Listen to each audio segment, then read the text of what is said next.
जय श्री कृष्णा।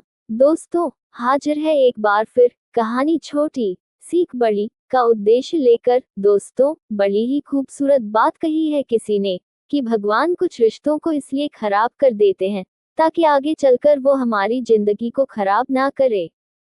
दोस्तों, आज की कहानी है एक बहुत बड़े व्यापारी की, जिसको अपने व्यापार में बहुत ज्यादा नुकसान हो जाता है। वो एक साधु महाराज जी के पास गए और अपनी पूरी समस्या उनको सुनाई। सेठ जी अक्सर महाराज जी के पास आते जाते रहते थे, इसलिए सेठ जी को पहचान गए। सेठ जी रोते रोते अपनी व्यथा सुना रहे थे और महाराज जी शांत मन से उनकी व्यथा सुन रहे थे। सेठ जी ने पूछा, बाबा, आप ही कोई रास्ता बताओ, मुझे कोई रास्ता नजर नहीं आ रहा है। महाराज जी ने एक चिट्ठी ली और सेठ जी के हाथों में देते हुए कहा कि जब भी तुम इसे पढ़ो तब एकांत में पढ़ना, तुम्हें अपने सारे सवालों के जवाब इसमें मिलेंगे। सेठ जी भागे भागे घर पहुंचे और जल्दी से एकांत देखकर उस चिट्ठी को पढ़ने लगे, जिसमें लिखा था कि हे बालक, जब तुम सुबह जागते हो तो मैं तुम्हारे पास ही खड़ा होता हूँ। मुझे लगता है कि शायद तुम सुबह सुबह मेरा ध्यान करोगे, लेकिन नहीं, क्योंकि तुम अपने दैनिक कार्यों में व्यस्त हो जाते हो।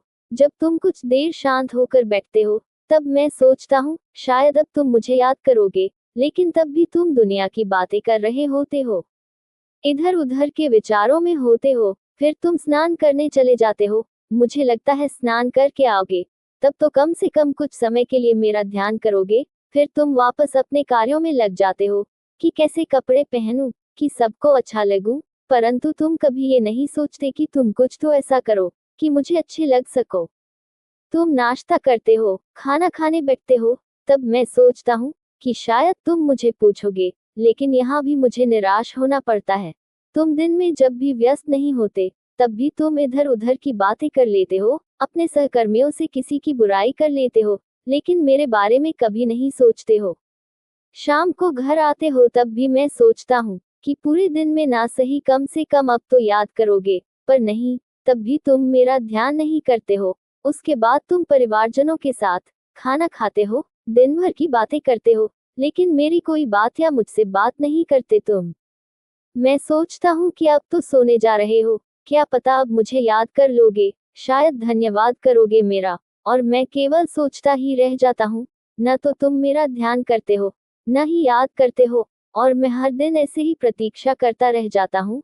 मैं तुमसे बहुत प्रेम करता हूँ और प्रतीक्षा करता हूँ कि कभी तो तुम्हें मेरी याद आएगी। तुम्हें याद आती है मेरी, लेकिन तब जब तुम्हारा कोई काम अटक जाता है, जब तुम्हारा कोई बड़ा नुकसान हो जाता है, तब तुम दौड़े भागे आते हो मेरे पास।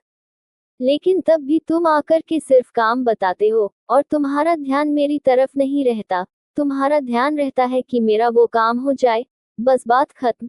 तुम्हारी इच्छा ये रहती है कि तुम्हारा काम पूरा हो जाए।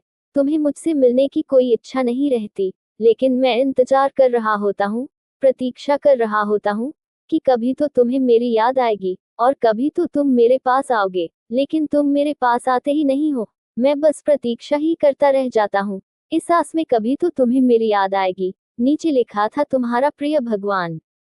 पढ़ते पढ़ते व्यापारी की आंखों से आंसू बहने लगे। रोते रोते ही आश्रम में पहुंचे और महाराज जी के पास जाकर कहने लगे, महाराज, आज आपने मेरी आंखें खोल दी, ये बताकर कि मैंने क्या गलती की है। मैं तो भगवान को सिर्फ काम के समय याद करता हूँ, हर समय याद कर लूं तो शायद कोई मुसीबत ही ना आए मुझ पर। महाराज जी ने कहा कि हे बालक, ईश्वर हमेशा हमारे साथ रहते हैं, हर समय, हर पल तुम्हारे साथ हैं, इसलिए दिन में कुछ समय उनके लिए भी निकालना शुरू करो। तुम्हारी सारी चिंताएं कम हो जाएंगी, जीवन में दुख कम और खुशियां बढ़ने लगेगी। दोस्तों, ये छोटी सी कहानी बताती है कि जीवन जीते जीते उस भगवान को मत भूलो जिसने ये जीवन दिया है। जो भी होता है, हो रहा है या होगा, सब उसकी मर्जी से होता है और वो अपने मनुष्यों के साथ कभी कुछ गलत नहीं करता।